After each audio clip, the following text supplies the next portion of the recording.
Most of us think getting older well comes down to one big decision. Quit smoking, join a gym, go on a diet. That's the story we've been told our whole lives. But after going through study after study on healthy aging this past week, I came away with a very different conclusion, and honestly, it surprised me. It's not the big dramatic choices that decide how you feel at 60, 70, or 80. It's a small handful of ordinary, almost boring habits, repeated every single day, that quietly decide whether the next 20 years feel light or heavy. And here's the part that really got me. Most of these habits take less than 10 minutes, yet the research keeps showing that people who do them consistently live longer, think more clearly, and stay steadier on their feet than people who don't. I want to walk you through the habits the evidence keeps pointing to, one at a time, starting with the one people overlook the most, all the way to the one I now believe matters more than any other. And, I'll be honest, when I got to number one, it wasn't the habit I expected either. Stick with me to the end, because there's a good chance 2 or 3 of these are already quietly working against you without you even realizing it. Before we get into it, do me a favor and drop a comment. Where are you watching from today, and how old are you? I love seeing how far this reaches, whether you're in Ohio, Ontario, Manchester, Melbourne, or Mexico City, and it genuinely helps me decide what to cover next. Let's start at number 8, and don't let the low spot fool you, because this one is sitting in your kitchen cabinet or your fridge door right now. Number 8 is something so ordinary that almost nobody thinks of it as a health habit at all. It's water. Plain, simple water. Here's why it matters more than people realize after 55. As we get older, our sense of thirst gets quieter. Your body can be running low on fluid and simply not send you the signal the way it used to. On top of that, aging kidneys hold on to water less efficiently than they did at 30. Put those two things together, and researchers estimate that as many as 4 in 10 adults over 65 are walking around chronically dehydrated without ever feeling truly thirsty. And dehydration in an older body doesn't just mean a dry mouth. It shows up as fatigue that doesn't make sense, as fuzzy thinking, as dizziness, and it raises the risk of falls and kidney stones. I've talked to people who assumed they were just tired for months, when the real issue was that they simply weren't drinking enough. The fix here doesn't need to be complicated. General health guidance suggests somewhere around 9 to 13 cups of fluid a day, and that includes water in soups, fruit, and tea, not just what comes out of a bottle. A simple trick: keep a glass by the sink and drink one every time you walk past it, or drink a full glass with each meal and after every bathroom break. That's it. That's the whole habit. Small, unglamorous, and easy to ignore, which is exactly why it's number 8. Number 7 is about how you start your day, and specifically what you do in that first hour after you open your eyes. A lot of us wake up and reach straight for the phone, the news, or a coffee before we've even had a proper stretch. Researchers who study aging keep coming back to the same idea. Your body runs on rhythm, a predictable morning, even a short one, helps set your internal clock, steadies your blood sugar, and puts you in a better mood for the rest of the day. One piece of this that's easy to skip is sunlight. Just a few minutes of natural morning light helps your body produce vitamin D, which matters for bone strength as we age, and it also helps regulate the same internal clock that controls your sleep at night. You don't need a complicated ritual. Open the curtains. Step onto the porch with your coffee instead of drinking it at the counter. Do a few gentle stretches before you check your phone. A light breakfast, something like oatmeal or yogurt with fruit, helps keep your blood sugar steady instead of spiking and crashing before lunch. None of this takes more than a few extra minutes, but it tells your whole body, in a language it understands, that the day has begun in an orderly way. Number 6 is the one people forget belongs on a health list at all, because we tend to think of health as only physical. It's staying mentally and socially engaged. Here's what the research on healthy aging keeps showing. The brain, much like a muscle, responds to use. Puzzles, reading, learning something new, even a hard conversation with a friend, all of it keeps those neural pathways active, and the social piece matters just as much as the mental piece. Loneliness and isolation are consistently linked with faster cognitive and physical decline in older adults. This one hits close to home for a lot of families, because it's so easy for a person's world to quietly shrink after retirement, or after a spouse passes, or after driving becomes harder. If that's you or someone you love, the fix isn't complicated, but it does take intention. a weekly phone or video call with family, a walking group, a card game, a class at the local community center. Even 10 minutes of real conversation a day does. More for your brain than an hour of television ever will. Quick pause. If any of this is landing for you, tap that like button. It genuinely helps this video reach more people your age who need to hear it. And while you're there, let me know in the comments which of these habits you're already doing well. Alright, let's keep going. Number 5 is the one that hides in plain sight, in food that doesn't even taste all that sweet. It's added sugar. Most of us picture soda and dessert when we hear the word sugar, but health guidelines point out that the bigger problem is often hidden in things like bread, sauces, flavored yogurt, and cereal, foods that don't taste sugary at all but quietly add up. General guidance suggests keeping added sugar under about 30 grams a day for adults, which works out to roughly 7 teaspoons. A single can of soda can use up most of that in one drink. Why does this matter more after 55? Excess sugar is tied to weight gain, blood sugar problems, and heart strain, 3 things that become harder for an aging body to bounce back from. The fix isn't to swear off sweetness forever. It's to become, as I like to put it, a label reader. Check the sugar line on things you wouldn't expect, swap the sugary drink for sparkling water with a slice of lemon, and when you want something sweet, reach for fruit first. Small swaps, repeated daily, add up to a very different year. Number 4 is the broader habit that the sugar point actually sits inside of, eating a genuinely balanced plate, most days, not perfectly, but consistently. Plenty of vegetables and fruit, whole grains instead of refined ones, lean protein like fish, chicken, or beans, and healthy fats. Diets built this way, close to what's often called the Mediterranean pattern, are linked in the research to better heart health and a lower risk of cognitive decline as we age.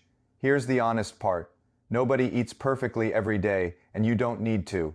What separates people who age well from people who struggle isn't a flawless diet. It's a mostly good one, repeated for years. Cook a bit more at home when you can, because that's where you control what goes in. Use portion size as your guide rather than restriction, and don't underestimate how much better you'll feel simply from crowding more real food onto the plate, rather than trying to cut everything else out at once. Number 3 is the one I told you to watch for at the start, because it's easy to underestimate and it affects an enormous number of people over 55. It's taking your medications exactly as prescribed. I know that sounds almost too simple to matter, but here's what the data shows. Roughly 1 in 5 new prescriptions in this age group is never even filled at the pharmacy. And among the medications people do fill, researchers estimate that about half aren't taken exactly as directed, whether that's a missed dose, a wrong time, or stopping early because the symptoms improved. Health agencies have linked consistent medication use with meaningfully better outcomes for chronic conditions and lower mortality overall. That's not a small effect. The reasons this happens are completely understandable. Multiple prescriptions get confusing. Side effects make people hesitant. Costs add up. But the fix doesn't have to be complicated. A simple weekly pill box, a phone alarm, or tying your medication to something you already do every day, like brushing your teeth, can close that gap. And if your medication routine feels overwhelming, that's worth a conversation with your doctor or pharmacist. Regular medication reviews can often simplify things more than people expect. Never stop or change a prescription on your own. That decision belongs with the person who prescribed it, not with a video. Number 2 is sleep, and I want to be clear that this doesn't mean sleeping less as you age. Adults over 55 still need roughly 7 to 8 hours a night, the same as younger adults, even though sleep tends to get lighter and more easily interrupted with age.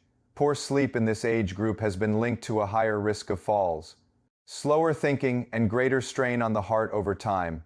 Certain medications, ongoing aches, and even how your body processes caffeine and alcohol as you get older can all quietly chip away at sleep quality without you realizing that's the cause.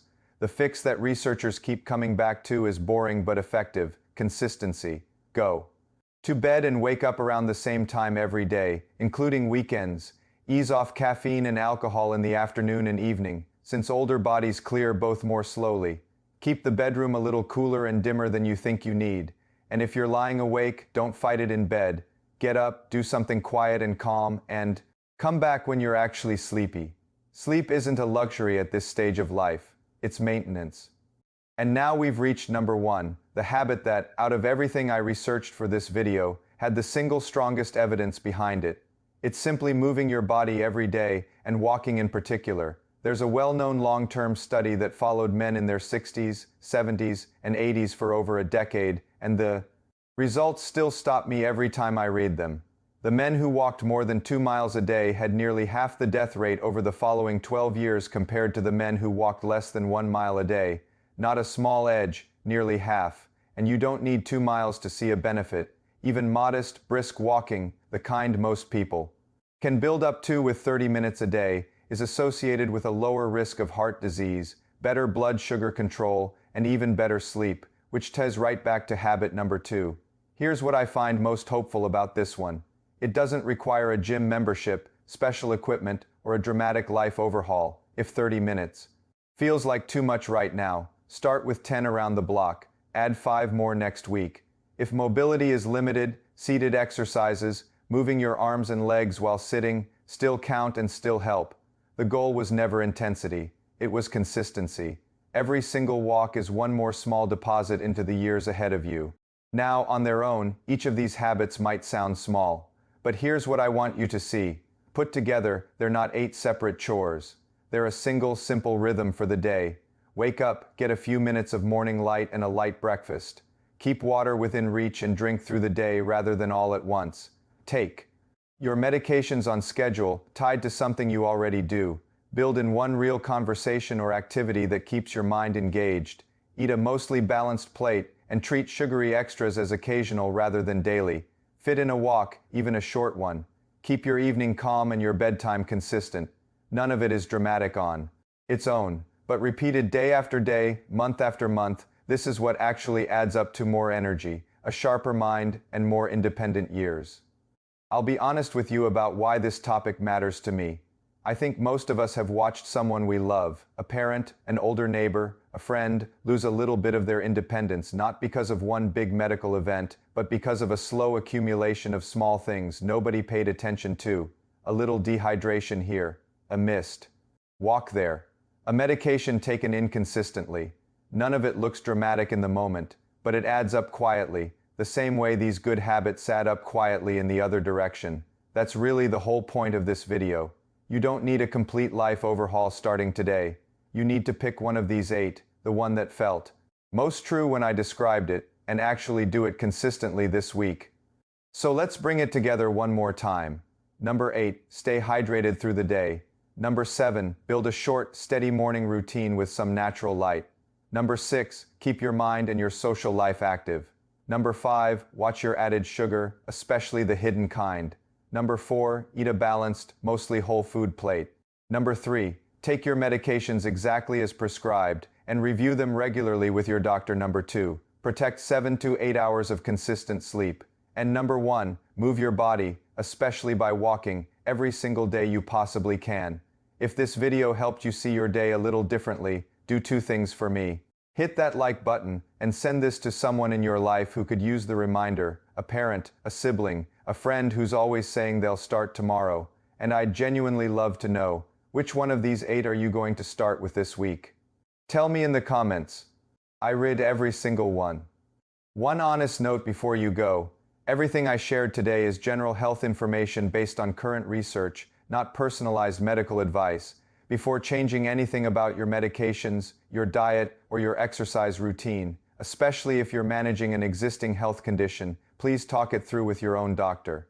They know your history in a way that no video ever could. Thank you for spending this time with me today. If you found this useful, consider subscribing, because I'll keep digging into the research on healthy aging and bringing you what I actually find. No fluff, just what the evidence says. I'll see you in the next one.